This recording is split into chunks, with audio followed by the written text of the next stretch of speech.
Oi, pessoal. Outro dia eu falei aqui, né, sobre questão de resolver a dor do cliente. Teve gente que ficou na dúvida, né, o que é esse resolver a dor do cliente. Então eu resolvi gravar esse vídeo para explicar a vocês sobre essa questão que pode ajudar às vezes muita empresa e é uma coisa que a gente às vezes não para pensar. Então vamos lá. Antes de falar sobre resolver a dor do cliente, a gente precisa ter em mente dois conceitos. O primeiro é o perfil de cliente ideal que você quer. E o segundo é o momento da sua empresa. Renato, como assim? O que você está falando? Vamos lá.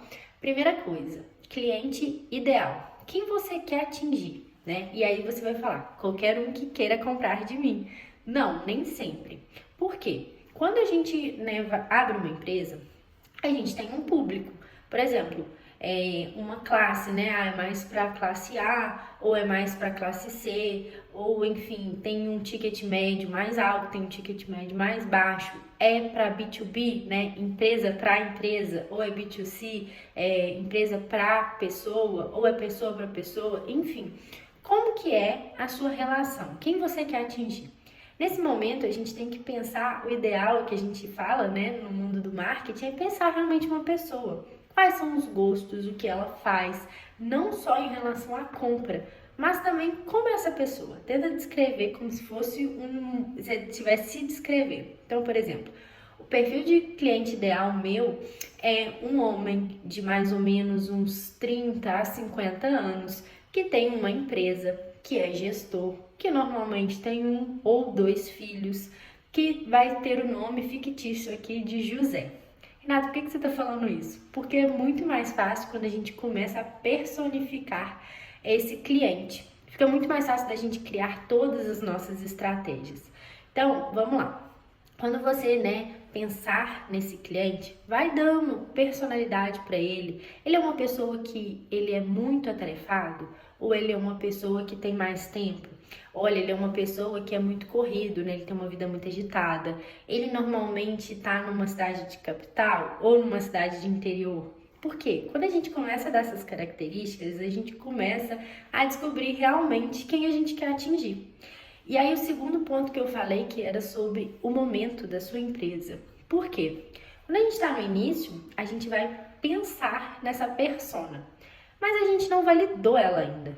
E tenho certeza que durante esse processo a sua persona vai mudar várias vezes. A gente vai ajustando, a gente ajusta o produto, a gente ajusta a mensagem.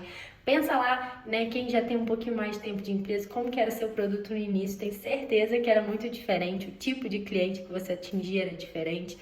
Então, quando a gente está no início, a gente está pensando, e aí fica um pouco na ideia da imaginação. Mas a gente também tem que ter isso definido, né?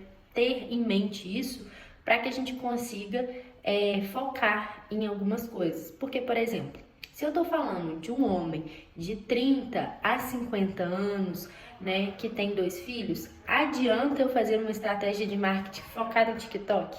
Você acha que ele vai estar no TikTok? Ou fazer uma estratégia que seja em sites, por exemplo, de um determinado nicho de casa, de utilidade?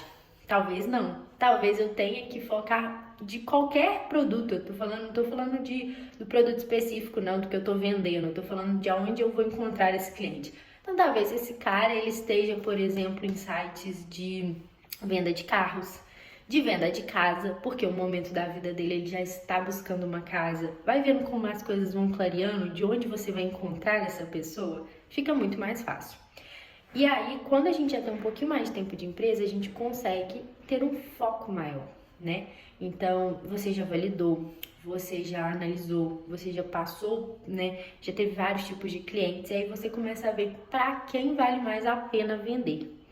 Então, depois que a gente vê isso, por que eu tô falando isso? Porque pra gente entender se a dor do cliente cabe a nós ou a outra pessoa, a gente precisa ter isso validado.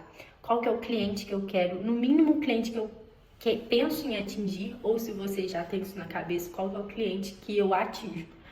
Porque não adianta nada eu ficar batendo cabeça, tentando resolver uma dor de um cliente que não é o meu ideal. Ele não vai me trazer retorno, talvez ele não vai ficar satisfeito, e aí você não vai ficar satisfeito prestando serviço, né, oferecendo aquele produto, ele também não vai, e ele pode se tornar um detrator. E a gente sabe, né, ali, enfim, escala NPS, depois falo disso, mas que clientes detratores, eles tendem a falar muito mais mal de você para mais pessoas do que um cliente promotor, que são clientes que defendem a sua marca. Então, pessoas que gostam da sua marca, elas geralmente vão falar para menos pessoas, e quando ela não gosta, ela vai falar para mais pessoas. Isso é injusto, mas é a realidade, então por isso que a gente tem que tomar cuidado para não ter clientes realmente detrator. Então, se você, né, não tem um perfil de compra ideal, um perfil de pessoa que você quer atingir, como é que você vai saber para quem você quer vender?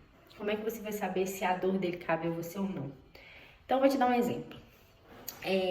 O Censo é um sistema focado em indústrias.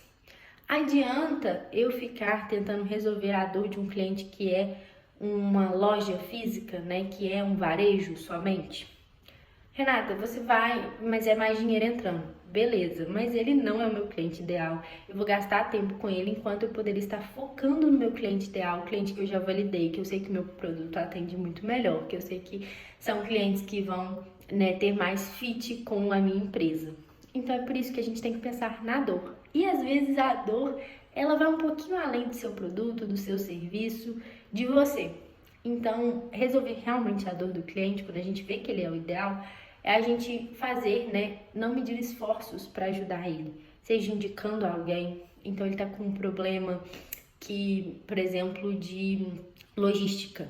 Olha, tem uma pessoa de logística muito boa que, se quiser uma empresa, eu te indico. Se você, por exemplo, for uma fábrica, ele está com um problema num fornecedor X. Ah, nossa, né? Conversa com o seu cliente, porque às vezes ele está com um problema no fornecedor X e você tem como indicar outra pessoa e ele vai ficar extremamente agradecido. E quando a gente entende isso, quando o cliente não é o ideal, que a gente sabe que a gente não vai resolver a dor, a gente consegue finalizar um pouco aquela parceria ali de forma muito mais honesta e que às vezes vai trazer muito mais retorno. Vou te dar um exemplo prático. Já teve cliente que a gente teve, né, que a gente viu que a gente não conseguiria atender totalmente, né, porque não era o nosso foco, era um varejo, e aí a gente explicou, né, que o sistema que a pessoa poderia fechar, mas que realmente não era o que ela estava buscando, né, não era o melhor cenário, enfim. Passado um tempo, essa pessoa indicou a gente para uma indústria. Por quê? Ela viu que eu não conseguiria atender ela, mas que eu presto um bom serviço e que nem por isso ela não vai me indicar. Então, ela me indicou para uma indústria que ela sabia que era o meu perfil ideal e aí eu consegui vender. Então, por isso que é deixar realmente claro quem é essa pessoa. Quando a pessoa bate o olho na Censo, ela sabe que eu atendo indústria. Então, ela sabe que eu tenho uma mensagem clara para passar. Isso facilita tanto o seu cliente te indicar, quanto você vender, quanto você atingir as pessoas certas.